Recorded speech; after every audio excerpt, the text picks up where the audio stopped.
हरे कृष्ण। प्रिय आत्मनो, क्या आपने कभी यह सोचा है, दो लोग एक साथ भगवान से प्रार्थना करते हैं।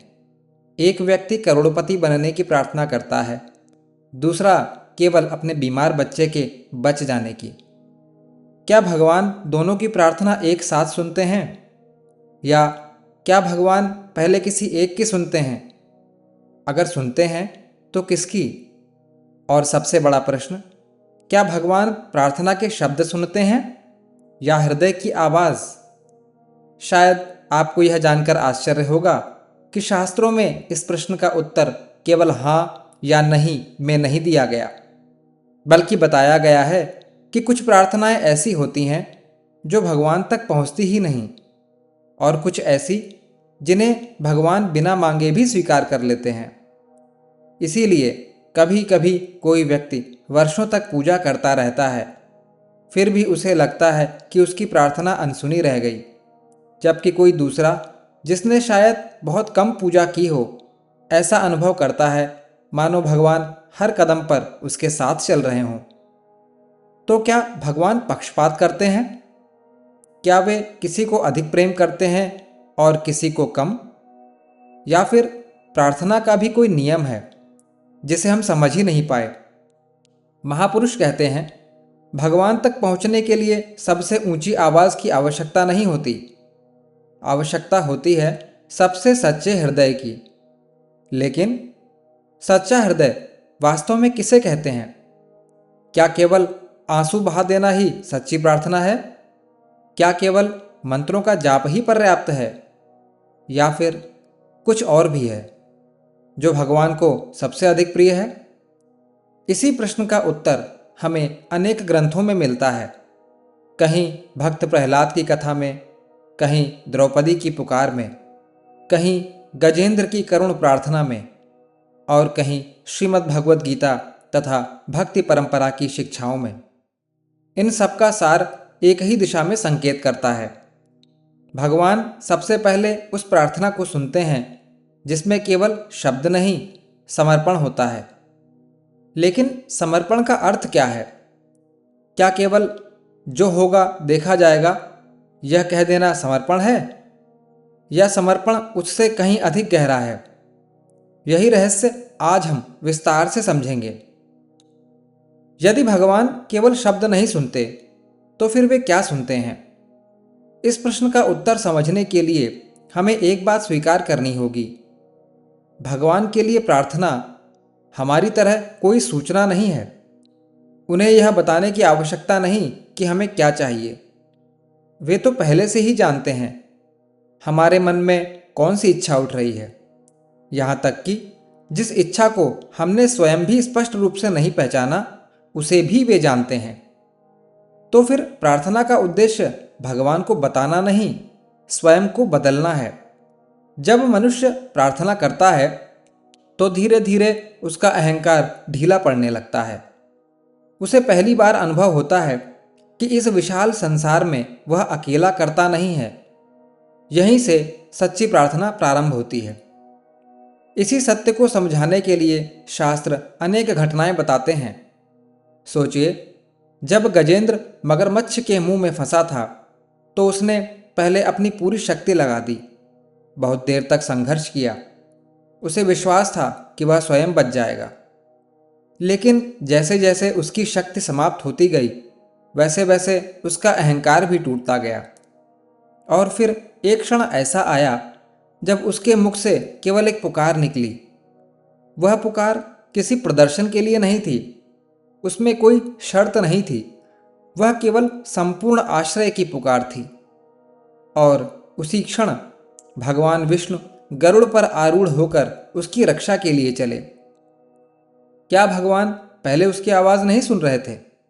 सुन रहे थे, लेकिन वे उस क्षण की प्रतीक्षा कर रहे थे जब प्रार्थना केवल शब्द न रह जाए, बल्कि संपूर्ण समर्पण बन जाए।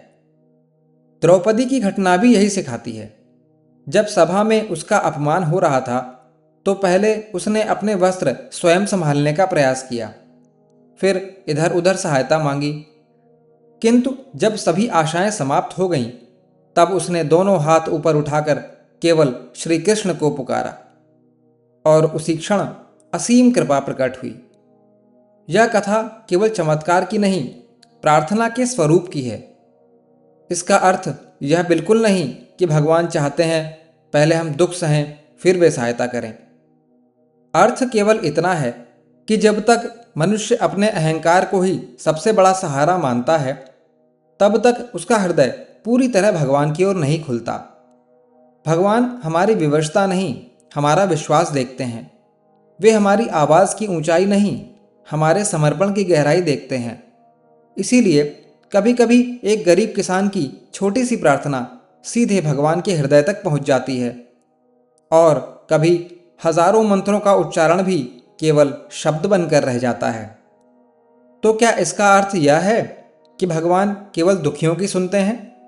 नहीं, शास्त्र इससे भी अधिक गहरी बात कहते हैं।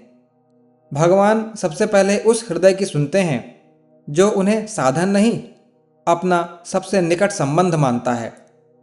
और यही वह रहस्य है जो अधिकांश लोग जीवन भर समझ ही नहीं पाते। अब शायद आपके मन में एक अंतिम प्रश्न उठ रहा होगा, यदि भगवान समर्पण देखते हैं तो क्या हमें अपनी इच्छाएं मांगनी ही नहीं चाहिए?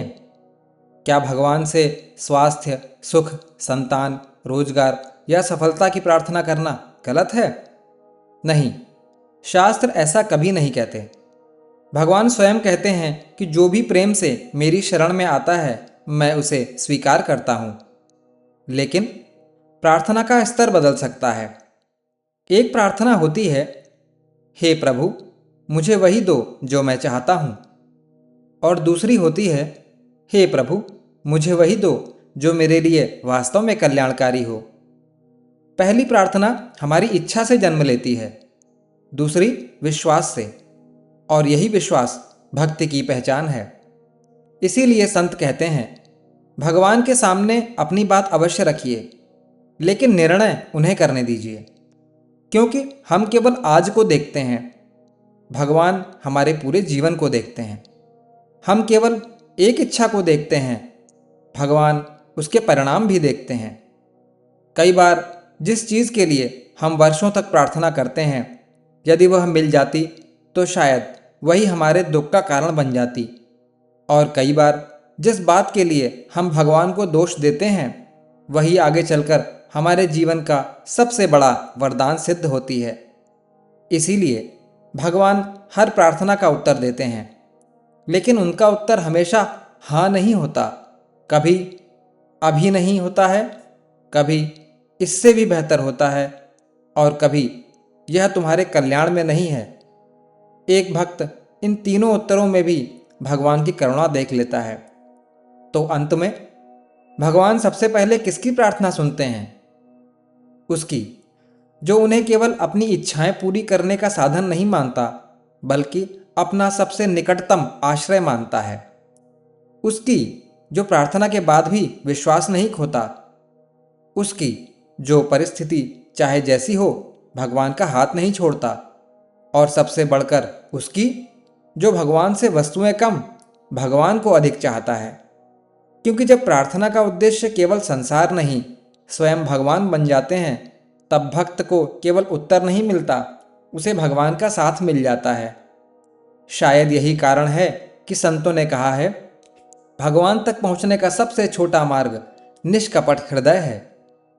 यदि यह विचार आपके हृदय को स्पर्श कर गया हो, तो आज केवल एक प्रार्थना कीजिए, हे प्रभु मुझे वही दीजिए जो मुझे आपके और अधिक निकट ले आए। और विश्वास रखिए, ऐसी प्रार्थना कभी व्यर्थ नहीं जाती। श्री कृष्णार्पणमस्तु। श्री राम। जय जय श्री हरि।